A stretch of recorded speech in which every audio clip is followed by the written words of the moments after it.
मंत्री हफीजुल हसन के संविधान विरोधी बयान के विरुद्ध भाजपा का आक्रोश रैली। नमस्कार, आप देख रहे हैं आरआर न्यूज भारत। बीते दिनों सूबे के अल्पसंख्यक कल्याण एवं जल संसाधन मंत्री हफीजुल हसन द्वारा शरीयत को संविधान से ऊपर बताने के विरोध में मधुपुर भाजपा द्वारा आक्रोश रैली निकाली गई। वह अनुमंडल पदाधिकारी के माध्यम से झारखंड के राज्यपाल को एक ज्ञापन सौंपकर मंत्री हफीजुल हसन को मंत्री पद से विमुक्त करने की मांग की। आक्रोश रैली में सारठ के पूर्व विधायक रणधीर सिंह, देवघर के पूर्व विधायक नारायण दास सहित दर्जनों भाजपा कार्यकर्ता व पदाधिकारी मौजूद थे। इस दौरान मंत्री हफीजुल हसन के केला बागान स्थित आवास पर भी प्रशासन द्वारा सुरक्षा के पुख्ता इंतजाम किए गए थे। जैसे संविधान विरोधी व्यक्ति जो इस राज्य का दुर्भाग्य से दूसरी बार मंत्री बना हुआ है, अपने पिताजी का कमाई खा रहा है, इसके पिता ने, इसके बाप ने जो कमा के रख दिया उसको इसने मिट्टी में मिलाने का काम किया। संविधान विरोधी बयान देकर पूरे मधुपुर को ही नहीं, पूरे झारखंड को नहीं, पूरे देश को शमशाद करने का काम अगर किसी ने किया है वो हफीजुल अंसारी है। ऐसे मंत्री को मैं जानता हूं कि हेमंत सरकार इनको मंत्री से बर्खास्त नहीं करेगा, हम लोगों को पता है, लेकिन इनके इस बयान ने, इन्होंने जो बाबा साहब को अपमानित करने का काम किया है, देश के संविधान को जो इन्होंने अपमानित करने का काम किया है, आने वाले समय में ऐसे हफीजुल अंसारी को जनता, संविधान विरोधी ऐसे नेता को सबक सिखाने का काम आने वाले समय में मधुपुर की जनता करेगी। मैं आपको आश्वस्त करना चाहता हूं। साथियों,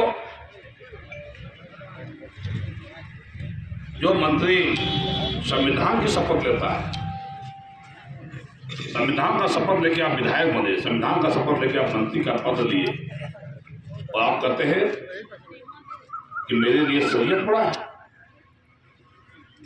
आपके लिए शरीयत बड़ा है तो पाकिस्तान चले जाइए, आप बांग्लादेश चले जाइए, झारखंड में, हिंदुस्तान में आने का कोई अधिकार नहीं है। ऐसे भी तबलीगी जमात का आप आदमी है, जब तबलीगी जमात में वहां हुआ तो दिल्ली से भागे थे वहां से, उसमें भी इसका वीडियो वायरल हुआ था। लेकिन ये वही आदमी है जिसने हज हाउस का पैसा खा लिया। इनके पिताजी जब कल्याण मंत्री थे, मरहूम हाजी हुसैन अंसारी जी, उसमें इन्होंने हज हाउस का टेंडर लिया और उसका पैसा खा लिया। वो व्यक्ति दुर्भाग्य से आज इस राज्य का जल संसाधन मंत्री बनकर बैठा हुआ है।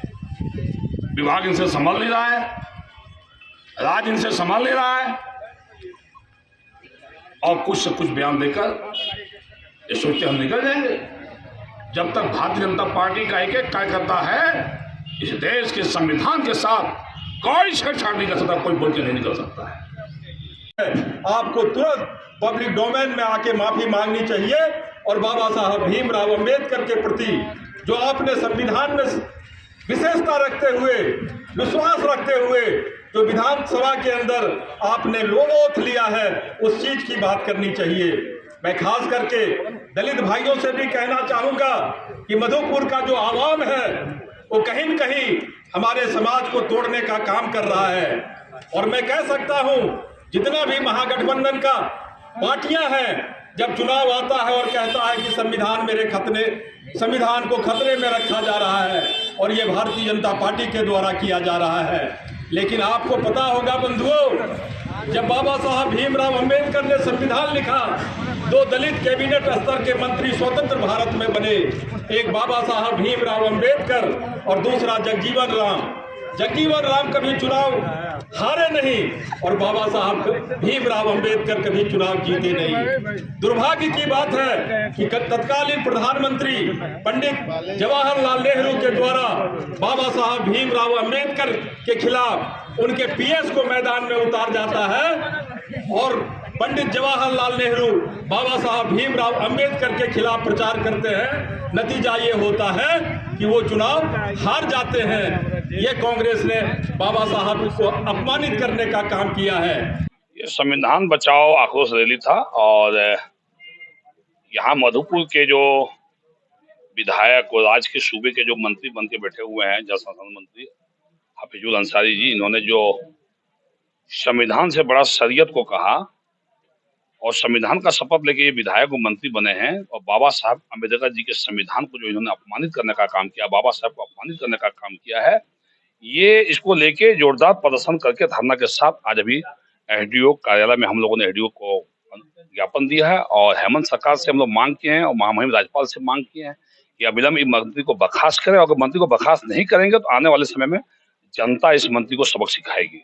और कांग्रेस और जेएमएम, क्योंकि जेएमएम कांग्रेस के गठबंधन में है और कांग्रेस पार्टी ने देश में सैकड़ों बार संविधान को बदलने का काम किया है, 80 बार इस देश की चुनी हुई सरकारों को बर्खास्त कर राष्ट्रीय शासन लगाने का काम किया, इमरजेंसी लगाने का काम किया। तो कांग्रेस का असर इस झारखंड मुक्ति मोर्चा पर दिखने लगा है और ऐसे संविधान विरोधी मंत्री और सरकार को सत्ता पर बने रहने का कोई अधिकार नहीं है।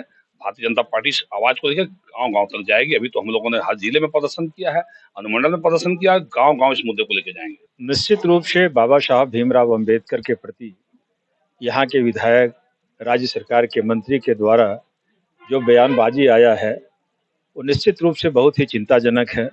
बाबा साहब ने देश को संविधान दिया और हम कह सकते हैं कि दुनिया का सबसे बड़ा लोकतांत्रिक देश बाबा साहब के संविधान से भारत चल रहा है। और ऐसी छोटी मानसिकता की सोच उनकी नहीं है। उनके मन के अंदर जो बात थी, उनके दिल के अंदर जो बात थी, वो उन्होंने मुंह से निकालने का काम किया है और उन्होंने साफ शब्दों में कहा है कि शरीयत मेरे सीने में है और संविधान मेरे हाथ में है। वो संविधान का ओथ लेते हैं, राज्य के मंत्री बनते हैं और संविधान को ही अपमानित करने का काम करते हैं।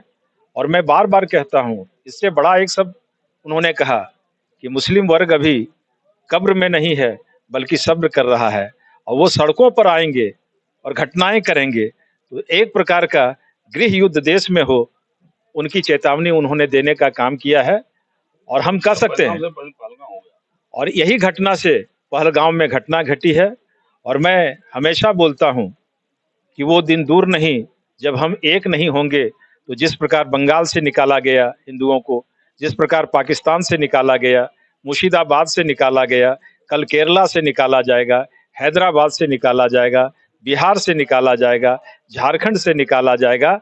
और अगर हम नहीं चेते तो 50 साल के अंदर ये हिंदुस्तान से हिंदू को भी निकाला जाएगा।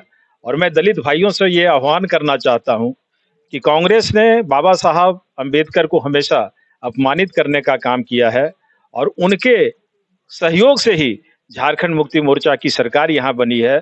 हमें बाबा साहब के संविधान को अगर जिंदा रखना है, उनको जीवित रखना है, तो जिन्होंने बाबा साहब को अपमानित करने का काम किया है उनके साथ छोड़ें।